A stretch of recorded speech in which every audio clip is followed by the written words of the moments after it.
En este vídeo realizo la apertura de un cilindro Curra DS15. Para ello utilizo un tensor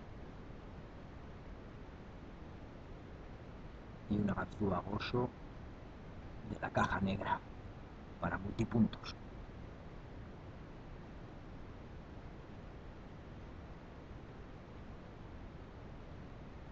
Es el mismo cilindro que he abierto antes sin usar un tensor. No se ve muy bien porque lo intento mantener lo más horizontal posible y entonces la posición de la cámara me tapa la boca llave.